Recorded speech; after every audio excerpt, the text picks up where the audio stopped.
Hi, everyone. I'm Mike Barba. I'm the executive director here at the PCA. And at our conference, we had Chiro Heroes. And Chiro Heroes, unfortunately, the room was not packed for them.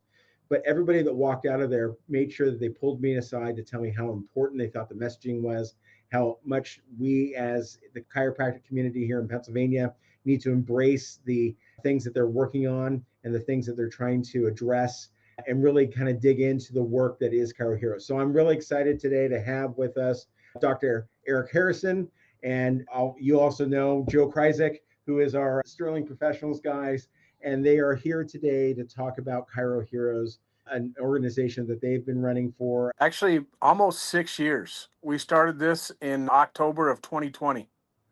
so all the way back to 2020. And so we're excited to hear from them, to hear about the work that they're doing, to hear about the need for the work that they're doing, and how we as practitioners in the community of Pennsylvania can really address and be a part of the solution that is what Chiro Heroes' mission is. So let's start with that. Gentlemen, can somebody share with me what is Chiro Heroes, what's the mission, and why is it so important that every chiropractor hears what you have to say? So, Chiro Heroes, our mission is literally to help survivors of human trafficking. And we do that by help them and to fight human trafficking. And we do that in multiple ways. We do that by educating doctors of chiropractic and educating general public to be able to recognize signs and symptoms of trafficking in their offices, in their communities, in their families.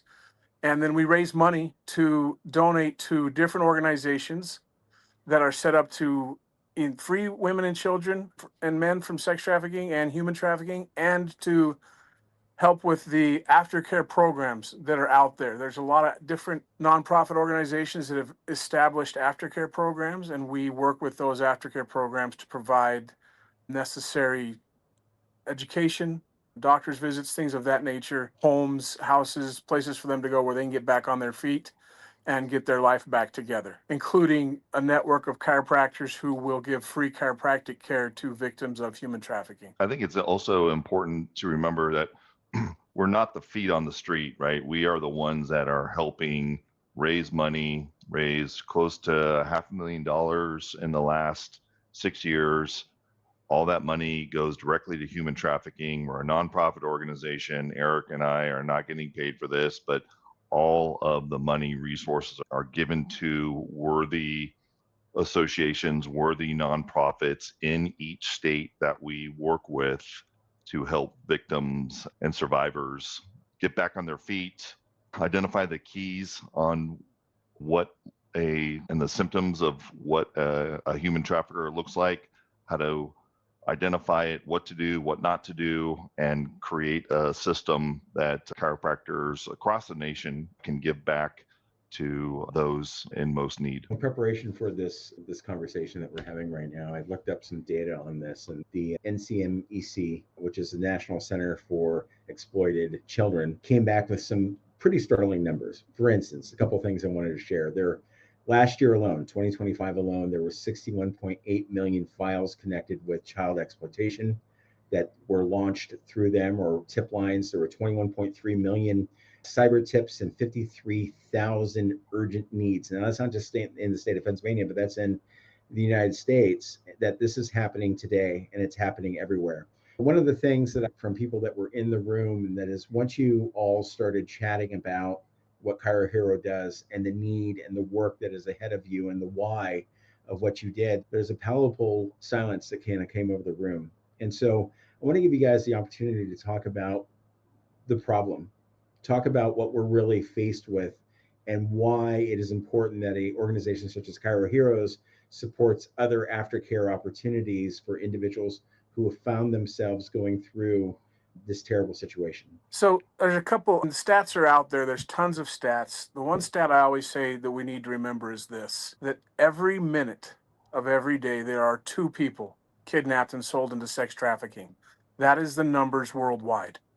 And that is a staggering number. And over 70% of those are women and children. And so that's just a huge number of people. It's far too many. In fact, in our world today, there are more slaves than there has ever been in the history of our world right now, which people don't recognize that either. We always want to go back to the early days of our country and slavery. but right now it's worse than it's ever been. And you think of human trafficking, a lot of times you think of it as a border issue, Texas, Arizona, California. But guess what? It is definitely a problem in Pennsylvania also. So since COVID, there's been a 98% increase in trafficking convictions. Pennsylvania, amazing state, just such great people, amazing association. Unfortunately, it's ranked in the top 10 fastest growing states in the entire nation. And it's a massive problem against all of Pennsylvania. So super important to realize that this is not a border issue. This is a nationwide issue.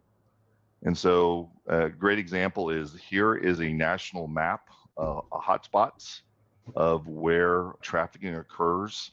Yes, there is definitely a problem in Southern California, in Florida, along the Texas. But if you zoom in to Pennsylvania specifically, the hot red areas, these have the same percentage of trafficking per capita as it does in Florida, as it does in Los Angeles.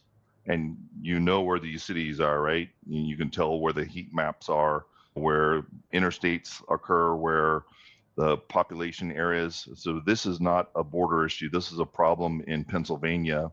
And it's important to realize that without the right education, without the right knowledge, your office could be a potential place where a human trafficker brings in their victim they're injured, their victim is injured. And we'll talk a little bit about some of the things to look out for, some of the signs of human trafficking, what to do, what not to do. But this is 100% a problem across the nation. Pennsylvania is a great opportunity to help out people and make sure that the great state of Pennsylvania and chiropractors in Pennsylvania are focused and know what to look out for in these areas. And sadly, Mike, you mentioned something. One of the reasons we have such a great need for aftercare programs is because, for those that were in our room, one of the stories you heard, one of the videos you watched was about a young girl who was actually trapped in sex slavery by her own uncle. And that is often the case. Sadly, this happens within their own family a lot of times. So when these people are freed, they often cannot be taken home, and they have to go to shelters. They have to go to homes for victims and those types of areas. That's why it's so important that we do raise money so that we can help provide for these locations and these places, so that these people, once they're freed and they're out of the system of sex trafficking, they have somewhere to go and somewhere to rehabilitate themselves so they don't get dragged back into that again. And oftentimes if they go home, then they can get dragged back in. When I ran into Joe at the Chiro Congress, and he was sharing with me about ChiroHeroes and all the work that they're doing. And we said that we obviously wanted to be supportive of it. And when I went back and shared with my leadership team, they said, I didn't realize that this is a problem in Pennsylvania.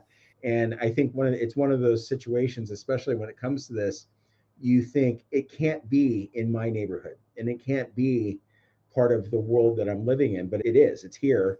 And even looking at this map here, you could really see the amount of impact that it has here in just the state of Pennsylvania. Can you talk a little bit about the connection between chiropractic and why somebody may bring someone that they're trafficking in for care, and why they would choose a chiropractor, and why chiropractors need to be vigilant over this, because this is happening and a lot of people come to their practices for service? Yeah, absolutely. So unfortunately, we're a little bit behind our medical colleagues who've had more training than we have in this area. And we know that upwards of 76% of victims that are being sex trafficked or human trafficked will be taken into medical providers' offices during their time of being sex trafficked. And they're not going to go to the hospitals. They're not going to go to big clinics because they've been taught to be aware of those things. So they are going to come into our offices, into our chiropractic clinics, into our smaller offices, in hopes that we don't know, in hopes that we don't have the training to recognize what's happening. So they are more likely to come into our clinics and into other small medical providers' offices. But that's why it's good. I can tell you for a fact that go back 10 years ago, actually probably closer to 15 years ago, I had a patient that was trafficked. Knowing what I know now, she was 1000% being trafficked, and I had no idea. I knew something was wrong. I thought something was weird, but this is before I was even really aware that there was this big sex trafficking, human trafficking thing going on. I just thought it was really weird. It Right. came once, never came back again.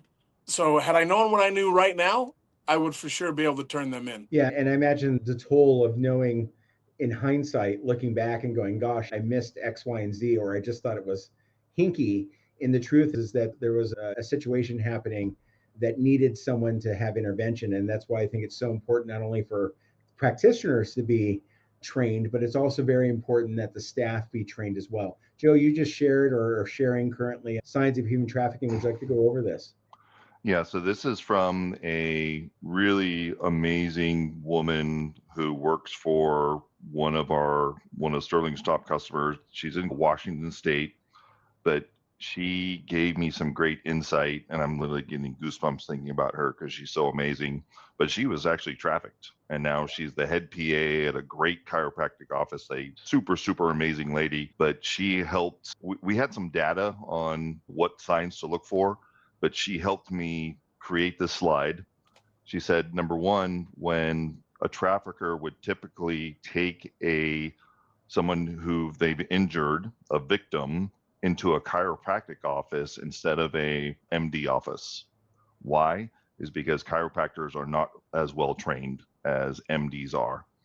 I go into the chiropractic and my doctor's office. I'm 6'4", 240 pounds.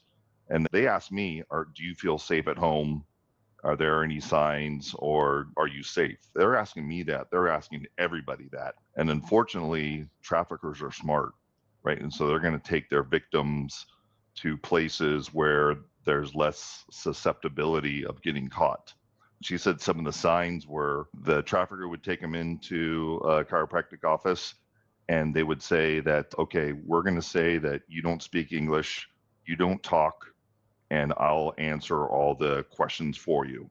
So the chiropractor will ask this person a question, and then the trafficker would pretend like he's speaking in Russian to him, and then she would say something else, and then he would always answer. So that's a big sign, right? Somebody who's injured and isn't allowed to talk because the trafficker is super, super concerned about them saying something wrong. Sure. Saying another symptom, a sign to look out for is seasonal or unseasonal or repeated clothing. So you're in the middle of summer, they're wearing a long, heavy dress and a coat, right? And she said that typically they have their sex trafficking outfits, but they might have one outfit that they use for going out and going in public. So if somebody is mismatched, unseasonable clothes, that's another sign. We talked about the constant monitoring. They're unwilling to be restricted, unwilling to be left alone, even for private exams or x-rays. The trafficker will wait outside for this person when they're using the restroom, make sure that the person doesn't have any freedom. They're literally controlling every movement of the victim. And then she also mentioned that sometimes the doctor might ask her a question and they'll be texting. So maybe it's not a fake interpreter, but they're asking him a question and they'll be texting what the correct answer could be. So again, it's not a one size fits all, but these are definitely important signs of what to look out for. And Eric can share some of the physical concerns and highlights that you can see. Yeah, thanks, Joe. To look out for. I think the first thing, and just most people know this, but we did have one of our doctors share a story about her friend that was a massage therapist. She was doing couples massages at one of the resorts, and the woman who was in the group, as she was getting massaged, she kept putting her hand down to the side and doing this. She did this over and over again to the massage therapist. For those of you who don't know, that is the international sign. We tuck the thumb and go like this for I need help, I'm being trafficked.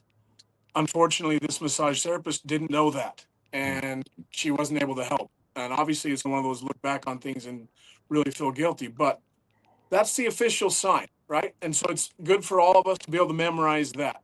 The other thing that we want to look for when we're doctors and we're doing an examination, if you have any suspicion, if you've seen anything like what Joe's just talked about, where somebody's dominating the conversation and not allowing that woman or that child to speak and controlling the narrative, it becomes very important that we do a detailed examination on that patient. You want to look in their mouth. You want to look at their teeth. They are malnutritioned, and so you're going to see that in their teeth. You definitely want to palpate spine. See, they're going to have a lot of low back pain. They're going to have a lot of back pain. You want to lift up their shirt and check, listening to the lungs on the posterior aspect of the shirt. And while you're there with the shirt up, listening for the lungs, we want to look for bruising, scratches, things of that nature that are happening. So we're doing these detailed physical exams that we all get taught to do in chiropractic college, but most of us unfortunately don't do on a regular basis. So that's a real need to do that. When you see that sign, that alarm goes off in your brain, that's time to tap into that and start doing a very detailed examination. And you're looking for her reactions or his reactions. And then you're also looking for the reactions of the person that is trafficking them to see if they're responding in a negative way when you start to do a detailed exam. That's another sign of they could be like, oh, why is he doing all this exam? What's he going to find? You want to do those things. Do a very good exam, and you just explain to them. If they ask questions, just say, hey, this is the type of detailed exam I do on all my patients. Is you think of the symbol, the sign, and what have you, and people not understanding that this is what that means and needing that assistance. The risk that individual was putting herself in to show that sign is something I think we need to be aware of too. I think sometimes we go, why wouldn't they say something, or why wouldn't they acknowledge? And we don't know what kind of threats, fear, intimidation, or abuse that they're subject to that is keeping them from identifying themselves. Dr. Harrison, can you talk a little bit more about what some telltale signs, beyond obviously going through and seeing the extra bruising, if you will, on the upper arm, or injuries that are not injuries that one sustains in normal everyday life? Can you give a little bit more insight into that? You want to look for specifically the bruising, scratches, cutting. What is the patient wearing? Are they wearing, like Joe said this earlier, are they wearing long sleeves in the middle of summer because they're trying to hide things and protect cuts and scratches and things of that nature? There's going to be some pelvic floor injuries because of the sex abuse. And so it becomes a little difficult because you've got to ask some hard questions in that interview, and you've got to hope that you're going to get some of the right answers back. But, you have to palpate into that very lower back area. You need to go deep into the sacral area and see where the injuries are and what those pain levels are. And when you know what's normal, we all see numbers of patients every day. You kind of know what is to be the typical results when you're doing stuff and what's abnormal. And so as you get into abnormal findings and abnormal pain patterns from typical stuff, that's going to clue you into some of those things. So definitely looking at the teeth and definitely looking at the back for the scratches, scars, bruising across the low back, pelvic floor type of pain. That gets tough because in that area, we have to be super careful, explain yourself very well and all that you're doing and why you're doing it, and ask permission to before you do it, before you go into an area. Hey, I'm going to touch you through here. Is that okay? We need to find out. Those are the things. And they may give you permission in that. And what you also have to understand is that when you start asking questions, even if the trafficker themselves is being allowed to talk, they're not going to answer a lot of your questions. They're going to pretend like things are okay, because exactly what Mike said earlier, because of the threats at home, is the different threats of what could happen to them when they get home if they're not doing exactly what they're told. Some of the extensive training I've taken with the Malou Foundation, they've told me that they're not going to, even if you ask them point blank, they're going to tell you no sometimes because they're so afraid. So when you know something, if you suspect something, as a doctor, you suspect something, then you call the hotline. Joe put those hotline numbers up for us so we can all remember them. You call the hotline. But if you're like, this person's being trafficked and you're 100%, you don't call the hotline. You call the police and you get somebody there. So if you're wrong, it may be a little bit like, okay, I feel stupid because I was wrong. But Sean Reyes, the Attorney General for the state of Utah, said we'd rather have 100 phone calls that were wrong than not get the phone calls and have somebody who's being trafficked get away. So when you've got a really good idea, you need to make that call. And I think you make a really interesting point. It is so difficult sometimes in that judgment call to say, yeah, this doesn't look right. This doesn't feel right. And so much, I think a lot of chiropractors are so focused on, I've got to get them in, I've got to get them served, I've got to move them on because that's how my business model necessarily works. Joe, did you find that information? Would you like me to share that screen? So two things. I want to hark on the fact that it's more important to err on the side of judgment or err on the side of prevention than anything else. What you don't want to do as a doctor is intervene, saying, hey, are you being trafficked, or confront the situation. You do not want to put yourself in the position. You do not want to intervene yourself because that puts you at risk. But the two things that you want to do, and we'll make it super easy, don't need a slide for it. But number one, what you want to do, if you think it's an immediate danger, once they leave, definitely dial 911 and get their information and say, hey, somebody just came to the office and I believe that they're being trafficked, and let the cops and let the authorities do the research on them. Again, err on the side of prevention. I think number two, if there is a massage parlor or something up the street that you think could be a place for human trafficking, the right thing to do is just text BEFREE, BEFREE, and just acknowledge that there's an issue and let the authorities deal with that. Because two things. Number one, if you're not educated, your office, the place, your holy space that you use to help out patients, to make a difference in people's lives, to improve outcomes, to support your family. If you don't know this, your office is a free space, is a safe space for evil to come across, right? And you cannot let that happen. No one wants to let that happen. So please watch out for the signs. Number two, look out for each other, look out for patients, and communicate with authorities to identify or help identify. And we talked about it, but these victims, it's not like they can just get up and go, right? They can't jump in the car and drive away, right? They're in a tough spot, right? These traffickers, they don't know where to go many times. These traffickers may be family members. They might know their family. There's probably threats against them. There might be, usually there's drugs and alcohol involved that they are feeding to the traffickers. That is their reward for continuing to be trafficked. So there's not a lot of opportunities, but what you can do is you can be the ray of hope to connect with authorities, help the authorities get that patient out or that victim out, and then ChiroHeroes helps fund the associations that everything from. Eric, can you talk about some of the ways that our funding has helped out victims and where that money is going to help out victims? And I would like to jump in on that. I would love to talk more about what ChiroHeroes does and the why. So please share more of that. But I think it's also going to be really important, Dr. Harrison, if you wanted to take a moment and talk about why the aftercare, and you specifically say in your mission statement, is to deal with not only help them thrive physically, emotionally, mentally, and spiritually. So can you go into a little bit more detail of what that means and the why is it so important as the aftercare is to not only get them free from the immediate danger of the situation, but to also make intervention that helps with all the care that they're going to need in order to heal from this terrible act upon them.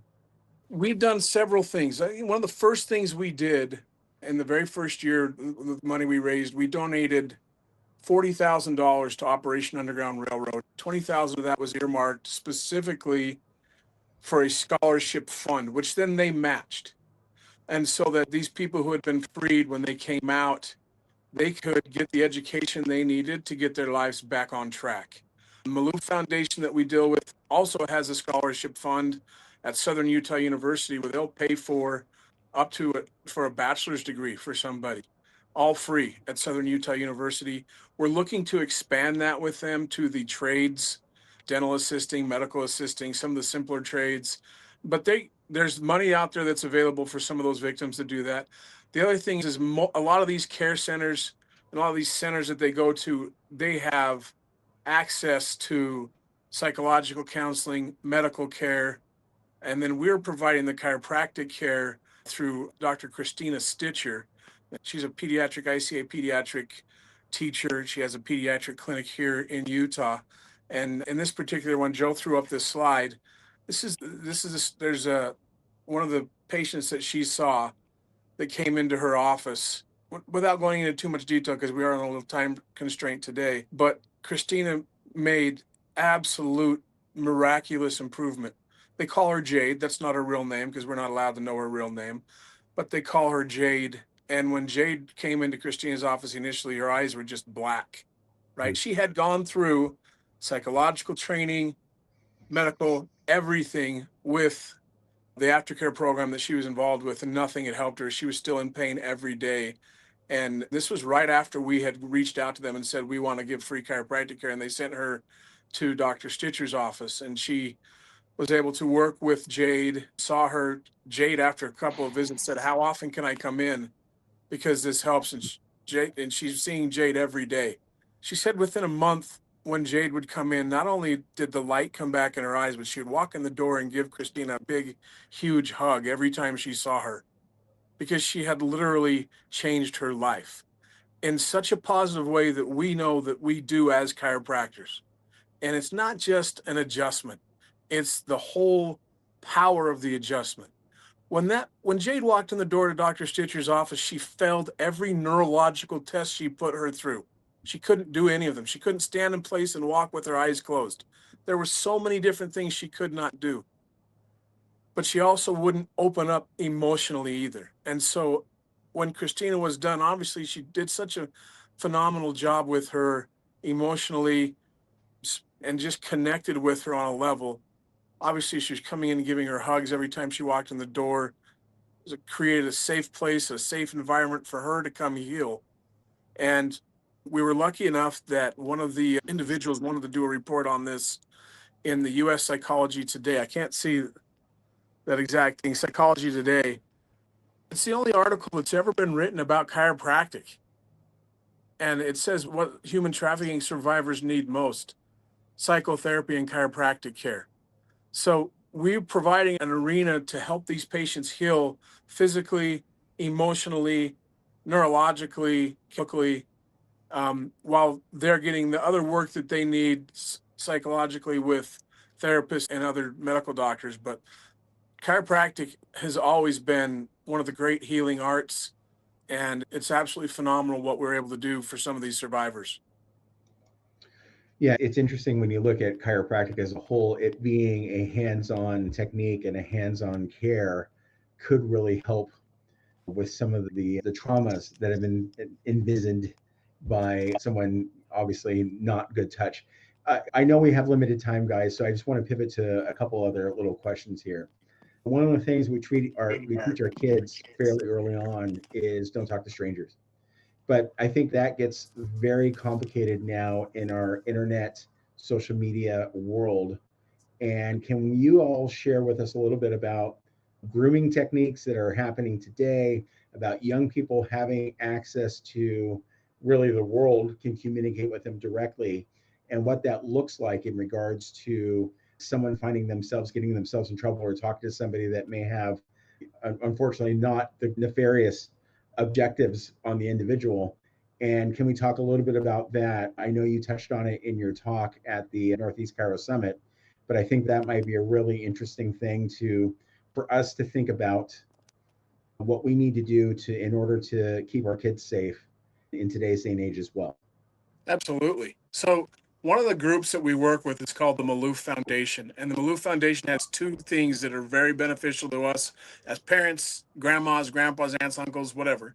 One is an app called Raise, and this is a free app. So if you could go to malooffoundation.org, www.maloof, Malouf foundation.org, That's a free app that you can download to put on your phone to protect your children. And then the other one is part of the teaching that we did with Malou Foundation is On Watch. And On Watch literally tells the story of survivors, actual stories of human trafficking survivors, what happened to them, specifically how they were entrapped, and what the community or the doctors or the teachers or the neighbors, what everybody missed. It'll go back, it'll go through their specific conditions. You have to be careful. Gosh, there's lots of ways online that you can trap these. First of all, don't give little kids phones. It's just not needed. Find other ways to babysit the kids. Find other ways for children. Get them off cell phones. Get them off of social media until they're older and they're grown up and they can understand these things. But lots of games where they're able to jump onto a game and play and meet friends online. Unfortunately, some of these friends they meet online are not friends. And they're not little girls or little kids or little boys at their own age. They're adults posing as children.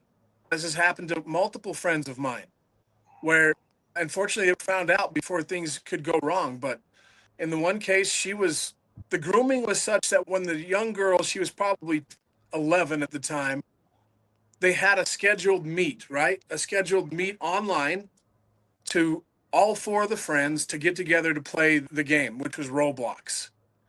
And when she didn't show up because her mom wouldn't let her because they had a family dinner and she had grounded her from her phone or something like that. And then she ended up getting the mom's laptop and jumping back on later. But the guilt that this man put her through. And again, he was posing to be another young girl, but he guilted her. I can't believe you didn't come.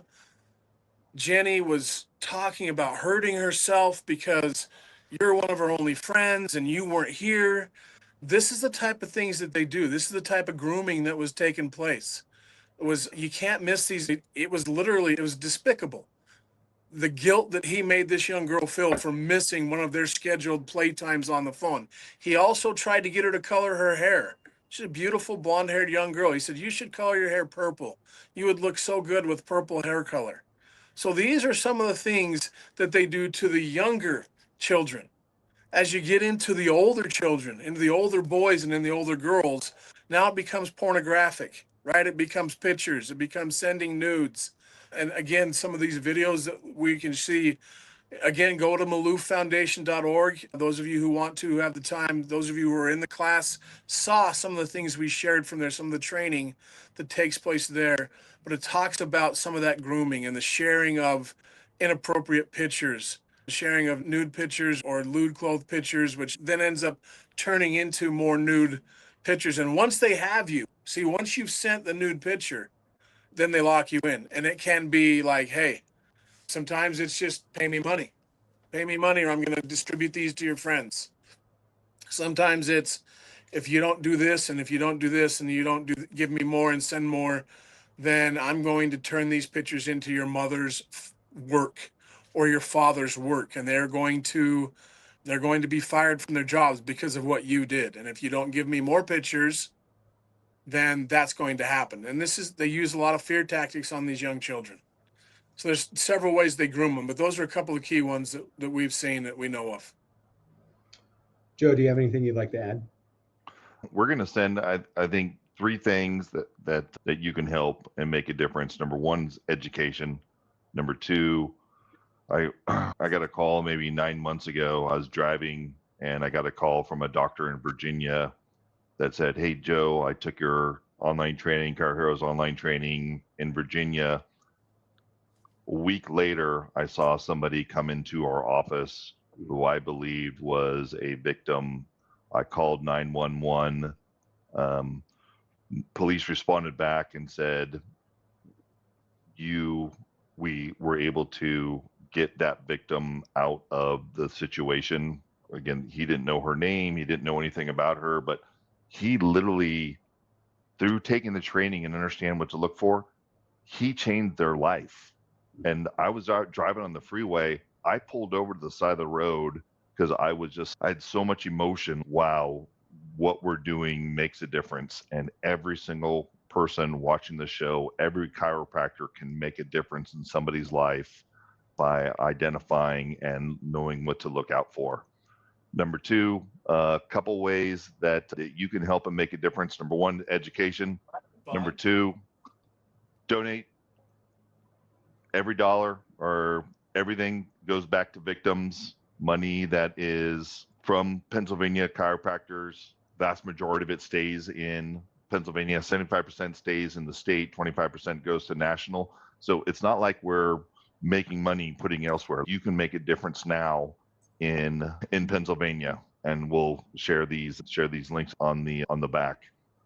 Number two, this is just a plaque, right? It's something you put on a wall, but this is something that when somebody comes in, trafficker comes in and sees something that, and they notice these things, right? I was in Fort Lauderdale Airport yesterday on the announcement, welcome to Fort Lauderdale, home of the world champion or the champion Florida Panther hockey team. Oh, human trafficking is a problem in South Florida. If you see somebody or you hear something, call this number. So it's everywhere. People are looking out for it, and by committing to ChiroHeroes and donating, we'll send you a nice plaque. You can put it up in your office and let people know, let bad people know that your office is not a safe space for them. And then finally, I would say super important, we have chapters in Virginia, Utah, Maine, Washington. We'd love to start a chapter in Pennsylvania. 3 things you want to donate to: PCA, your legislative team. Number 3, it would be pretty cool to have chiropractors aligned on one mission, one powerful mission that everyone can get behind. And we believe that the perfect alignment between chiropractors, what they do, how much you care for patients, and ChiroHeroes is a perfect alignment to helping those most in need. Yeah. I think I want to reiterate the point of Joe and I and everybody else that's associated with ChiroHeroes does so for free on our own time. I've had doctors tell me, Eric, this is a nonprofit. You should be getting paid. It's not why we're here. This is not a nonprofit to try to raise money. Every dime that we get goes to the cause. We are sponsored right now by NCMIC, who helps cover their sponsorship of $5,000 a year, covers any hard costs that we have associated with running a nonprofit organization. When we get the money, we have a golf tournament coming up in 3 weeks here in Utah. It'll be the 6th golf tournament we've done here in Utah. It'll be another great successful tournament. We'll raise $30,000 or so, somewhere in that range. What we need is doctors nationwide donating. And it doesn't have to be a lot. It could be whatever you're available, right? Whatever you can do, we are appreciative. Whether that's $10 a month, whether that's $100 a month, whatever you can do as a doctor, whatever you feel comfortable doing, jump on, go to our website, click the donate tab, and you can pick. I want a reoccurring donation of $20 a month or $30, whatever number it is that you feel like you can do, you donate to that cause. And our promise is this will always go to everybody else. I'll never take a dime out of this. Joe's never going to take a dime out of this. John Stuckey, Christina Stitcher, Callie Kravitchuk, all the doctors, all those people that are helping us run this association, nobody takes any money. And when we have a larger group of us, then it becomes easier to do. The time frame, I still practice full time. I still have a successful practice here in Utah. Joe still runs his business full time. When we get many of us together, then it's not a huge time output for us either. And so we would love if we had some doctors there in Pennsylvania who were willing and able to put out some of their time to help us get something started in the state of Pennsylvania. And then as we get that started, you guys can do similar things that we've done, which is host golf tournaments, host different events. We're thinking of hosting a pickleball tournament, of course, because pickleball is huge now, right? And everybody wants to play pickleball.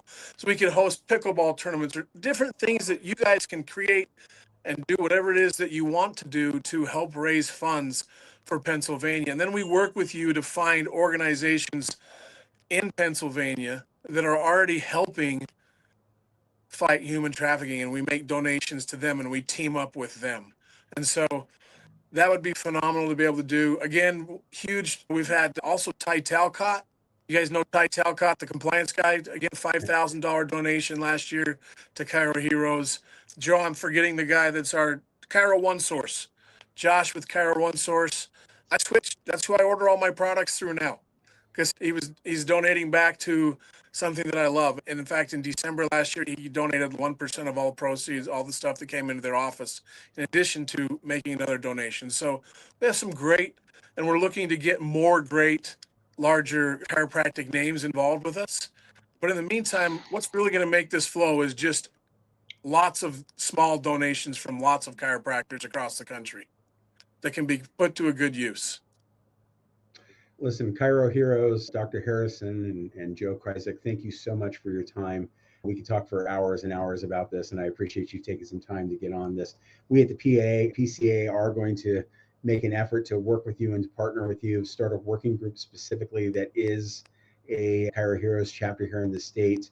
And I encourage every single chiropractor in the state of Pennsylvania to take some time, research ChiroHeroes. Let's have them back to teach some more and allow for us to be prepared to really address the needs of the people that are in our community now that are in harm's way. So on behalf of the Pennsylvania Chiropractic Association, ChiroHeroes, Joe and Eric, I want to thank everybody for watching, and all of the information will be in the show notes for this video, as well as all the contact information on how you can get involved in your practice. Thank you so much. Thank you. Thank you.